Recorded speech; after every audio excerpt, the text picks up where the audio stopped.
بسم الله الرحمن الرحيم الحمد لله رب العالمين وأصلي وأسلم على نبينا محمد وعلى آله وصحبه أجمعين أما بعد. Shaykh ul-Islām Muhammad ibn Abdul-Wahhaab, a renewed reviver and a great reformer. His birth and lineage. Shaykh ul-Islām Muhammad ibn Abdul-Wahhaab was born in 1115 Hijriya in the city of Yaina, 70 kilometers northwest of Riyadh, the capital of the Kingdom of Saudi Arabia. He belonged to a highly respectable and scholarly family. His father, Shaykh Abdul-Wahhaab bin Sulaiman, characterized by his profound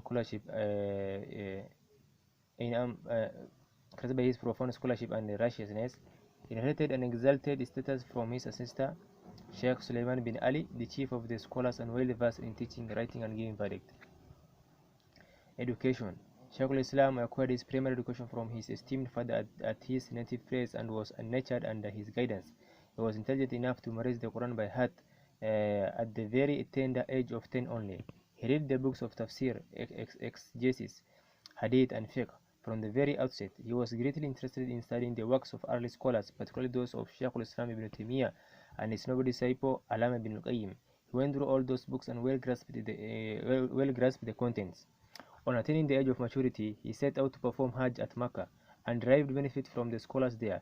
He then proceeded to Al-Madinah, met the learned ones there, and adopted the studentship of two renowned erudites, Shaykh Abdullah bin Ibrahim bin Sa'id Najdi and Shaykh Muhammad Hayat Sindi, for a long period. Out of the curiosity for higher education, he took also the journey to Iraq and Basra and got himself benefited there. Condition of Najd.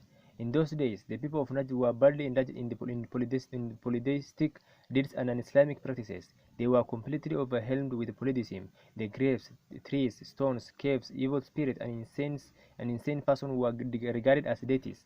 The baseless stories and tales were ascribed to them to manifest their excellence. The word ulama too had misguided them for the fulfillment of their materialistic lust. The soothsayers and the magicians were having the influence over the society. None could dare challenge their holds on the commoners. Same condition was prevailing in both Makkah and Al-Madinah also. Yemen was also in the same line. Polytheism, erection of structures on the graves, seeking refuge and assistance of the dead, saints and jinns were the common religious features. Mission of Dawah. Having studied this pitiable condition of the nation, Shaykh was highly moved. More pitiable was the situation that no one was ready to take trouble to guide the people to the right path. It's obvious that to take this task meant to challenge those evildoers who had their provision through these practices. It meant to make oneself prepared to face every torture and atrocities from these selfish misguiders and their followers.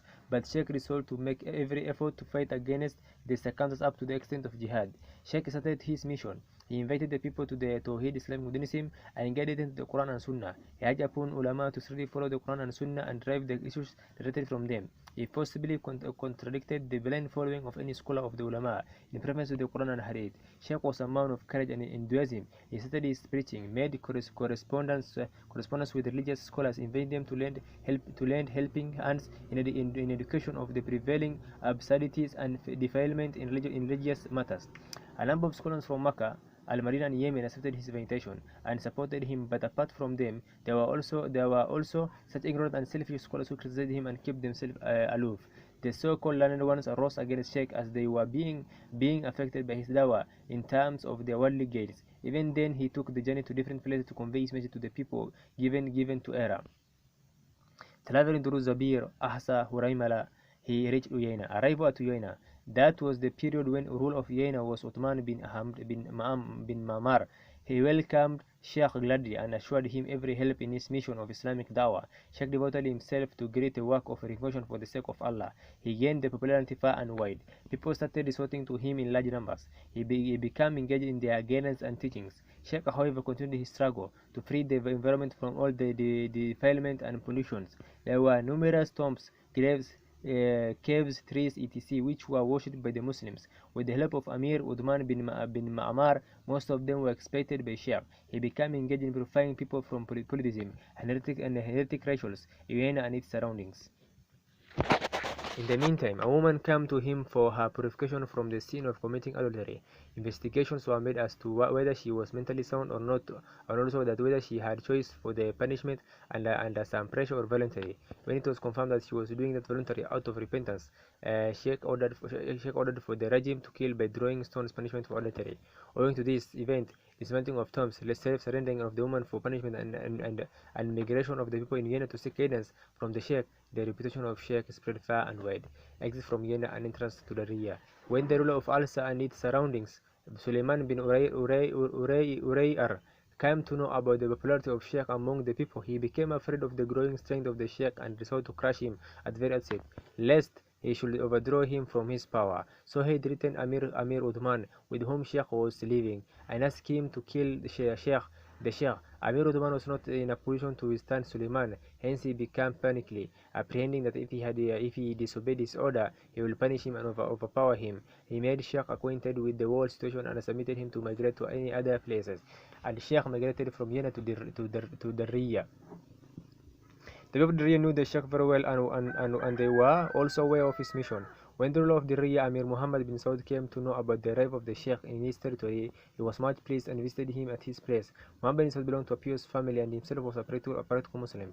He exchanged his views with Sheikh and was rejoiced to know that his mission aimed to revive Quran and Sunnah and the Islamic teachings in its original form. He desired to promote firm belief in oneness of Allah and true guidance of Prophet Muhammad sallallahu alaihi wasallam, ready to propagate the teaching of Islam. Sheikh described before him the account of the Prophet sallallahu alaihi wasallam and his companions and how did they strive for the cause of Allah, enduring all difficulties and making the best efforts with all sacrifices.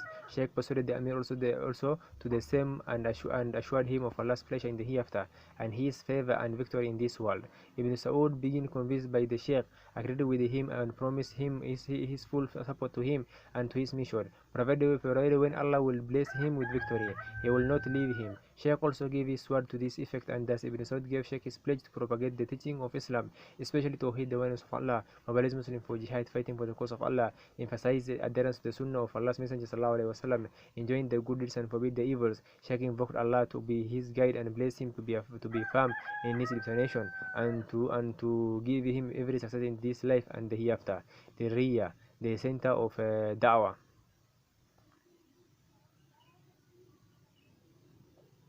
At this time, Sheikh found himself in a peaceful environment most suitable for his work of da'wah. He seized the golden opportunity and started to educate the masses. People of the Riyah and its surroundings resorted to him for the lesson of Islam in Islam.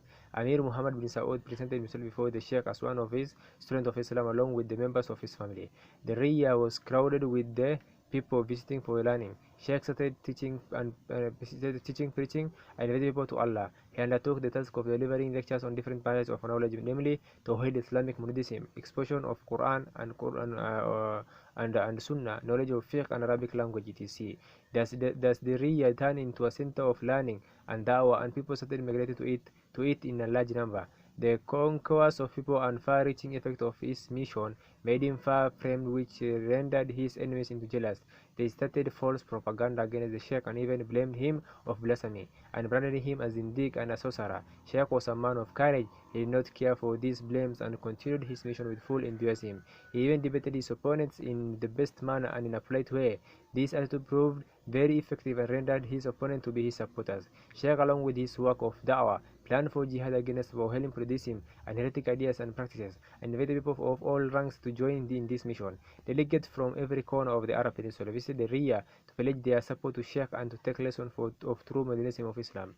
Then they would return back to their areas to teach the same to their people and educate them. The ruler of Vienna and the elites took journey to pay his visit and requested him to turn back to Vienna, but Sheikh rejected the proposal. They also pledged the fight for the cause of Islam till their share last. The Sheikh also sent his disciples to the different regions and countries to preach the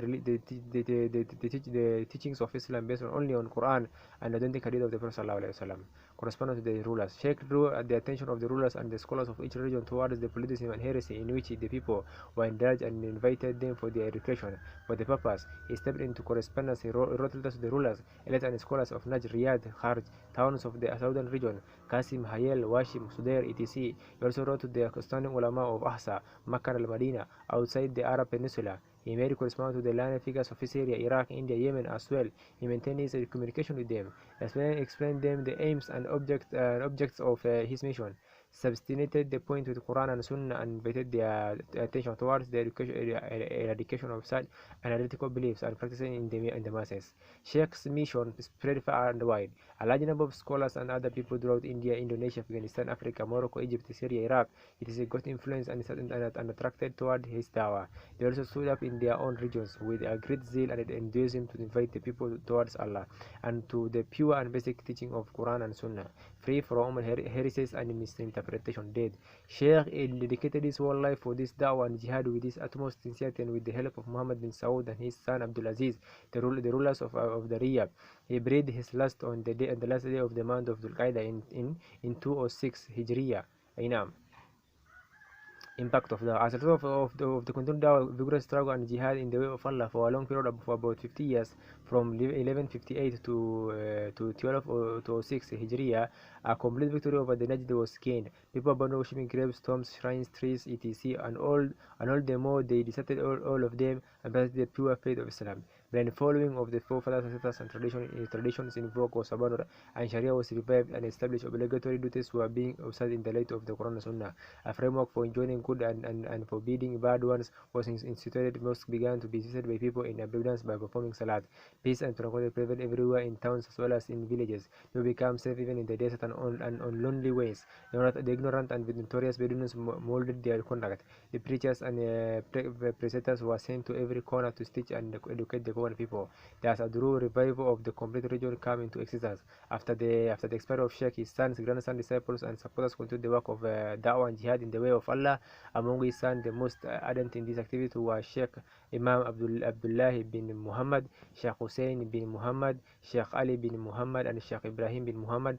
And among his grandsons were Shaykh Abdul Rahman bin Hassan, Shaykh Ali bin Hussein, Shaykh Sulaiman bin Abdullah. Apart from them, a large group of his disciples including Shaykh Ahmad bin Nasir, scholars from the Riyah, and others remain continuously engaged in inviting people towards Allah's true religion by writing and publishing books, fighting for the cause of Allah, and making correspondence in this regard. Some of his works, despite the fact that Shaykh ul-Islām Muhammad ibn Abdul-Wahhaab was a reformer and a man of dawah, he still engaged in writing also. His some famous works are as follows: Kitab al-Tawhid, Kitab al-Kabair, Kashf al-Shubuhat, مختصر سيرة الرسول، مسائل الجاهلية، أصول الإيمان، فضائل القرآن، فضائل الإسلام، مجموع الحديث، مختصر الإنصاف والأشهر الكبير، أصول الثلاثة، آداب